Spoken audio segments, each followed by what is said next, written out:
Mathieu Valentin, merci beaucoup de nous recevoir chez toi pour parler de tes deux livres. C'est avec plaisir. Tu as publié donc aux éditions À Contresens un diptyque, Faune et Flore. Ouais. J'ai envie de te demander dans un premier temps, qu'est-ce qui t'a donné l'idée d'écrire tout simplement ces deux romans-là? C'est une très vieille idée, Faune et Flore, parce que j'ai commencé à écrire le premier Faune quand j'avais 16 ans, en fait. C'est mon premier livre. D'accord. J'ai écrit ça, j'étais au lycée, donc c'était pas tout à fait la même histoire, mais il y avait déjà le héros animal, il y avait déjà des choses comme ça, l'héroïne aussi. Et, euh, et en fait, j'ai repris cette idée globale de faune après ma saga Le Quatrième Ordre. Oui, Voilà. ta première saga en 4 tomes. C'est ça, voilà. En fait, j'ai eu un baby blues, on va dire ça, à la fin du Quatrième Ordre, parce que voilà, ça m'avait animé pendant beaucoup d'années. Puis bah là, c'était terminé. Donc. Ouais. Et du coup, je recherchais un peu, j'étais un peu perdu. Je savais pas trop sur quoi me relancer. Et j'avais cette envie depuis très longtemps. En fait, Faune, je l'avais au départ imaginé comme un jeu vidéo, en fait. Ok. Voilà, quand j'étais ado. Est-ce que tu as déjà fait du jeu vidéo, de la Pas du programmation? tout. Non, pas du tout, du tout. Absolument pas. Non, mais je me projetais bien. Enfin voilà, j'avais 16 ans, j'aurais bien aimé avoir un jeu vidéo comme ça, en fait. Où D'accord. on pouvait se balader dans un monde ouvert avec un animal. Enfin, ça m'aurait vraiment bien plu. Et puis de là est partie l'idée de ce premier livre. Et quand je me suis retrouvé comme ça un peu désœuvré, en fait, il y a ça qui est revenu, cette idée-là. Et j'ai recommencé Faune et Flore avec cette idée d'en faire un scénario de jeu vidéo.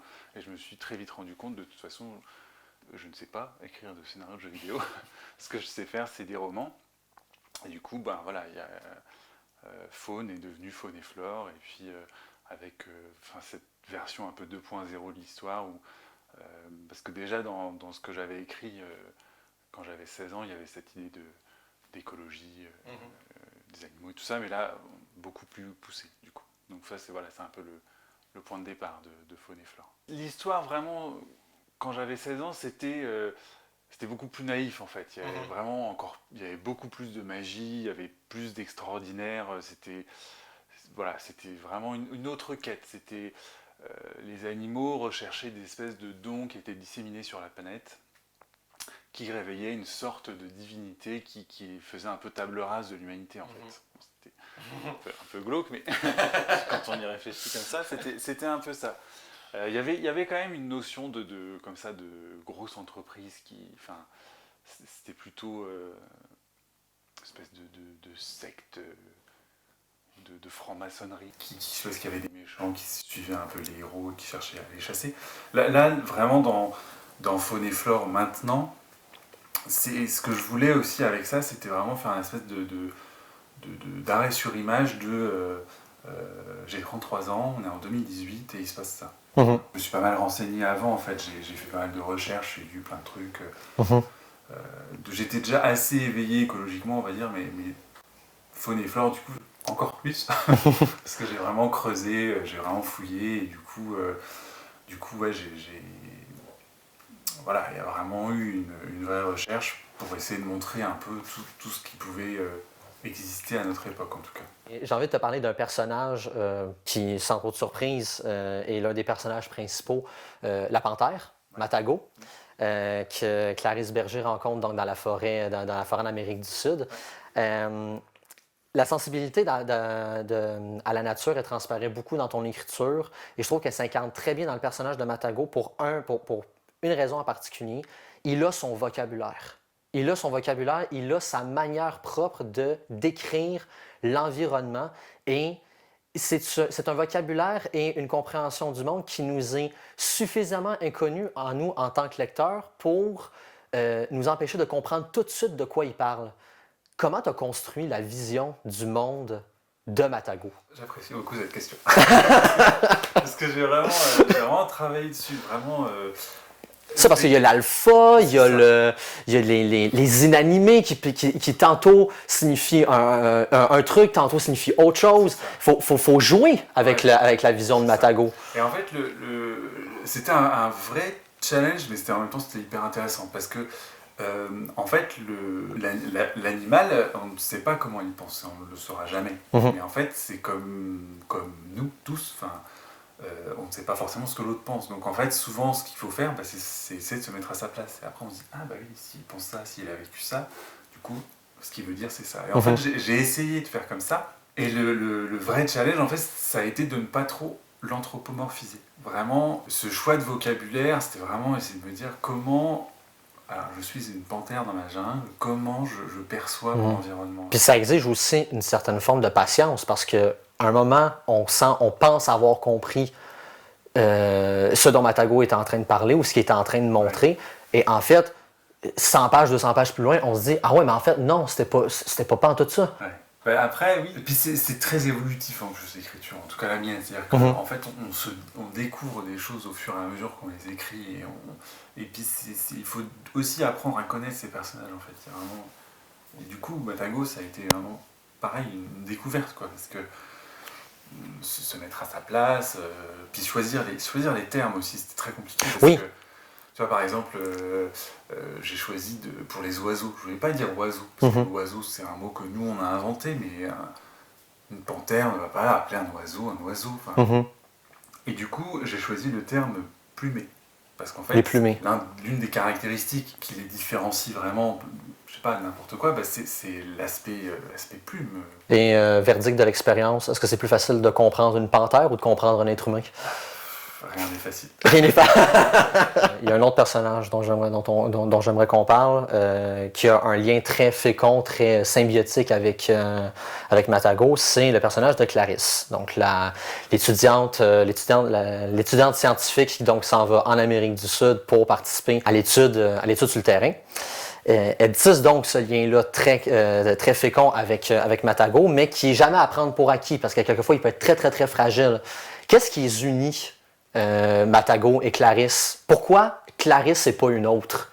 Justement, c'est un peu cette idée de reconnaissance en fait. C'est-à-dire qu'ils se sont reconnus. C'est cette espèce de lien qui peut exister justement entre humains et animaux, ou entre humains et humains, et certainement entre animaux et animaux. On l'espère, on a de temps en temps des petites vidéos comme ça sur YouTube. On se dit. De cette espèce de rencontre vraiment qui tisse quelque chose. Et puis, en fait, il y a cette espèce de magie, on va appeler ça comme ça, du départ, en fait, qui crée justement ce premier lien. Et ce premier lien qui finalement, quand ils sont amenés à vivre ensemble, d'une certaine façon, là, c'est vraiment justement cet apprentissage l'un de l'autre, en fait, qui est permis par cette première étincelle, cette première acceptation de l'autre, cette reconnaissance. Voilà, c'est vraiment ce rendu, ce face-à-face, quoi. Après, c'est vraiment ça. Moi, je l'ai construit comme ça, en fait. Clarisse, grâce à sa vision, notamment, cette espèce de pouvoir un peu subtil. Qui permet de voir derrière la surface des choses. C'est ça. En fait, elle arrive à voir, c'est-à-dire à comprendre un peu Matago, finalement. Et du coup, c'est ce qui lui permet d'apprendre à le connaître et du coup, effectivement, à respecter ses codes et à faire en sorte qu'ils puissent vivre tous les deux de la façon dont ils arrivent à vivre un petit moment dans l'histoire. Tu as parlé de la magie qui permet la rencontre, tu as parlé de la relation qui lentement s'installe, même si Clarisse elle a cette espèce de vision-là qui lui permet de consolider ce lien-là, reste que c'est pas la magie qui au départ fait tout.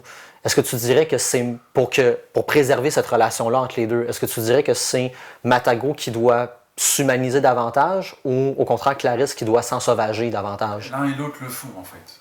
Vraiment, je sais plus à un moment je dois le dire dans Flore, je dois laisser le laisser entendre.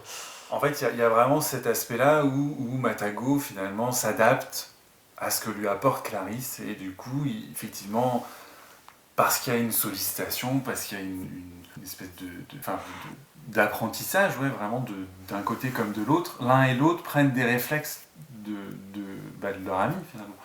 Du coup, Matago comprend au bout d'un moment qu'il ne doit pas agresser tous les humains qu'il croise, Clarisse, pareil, se faufile plus facilement, a plus de patience. Enfin, voilà, c'est comme tout échange finalement, certainement, entre tous les êtres vivants, quand ils sont basés comme les rapports entre Matago et Clarisse.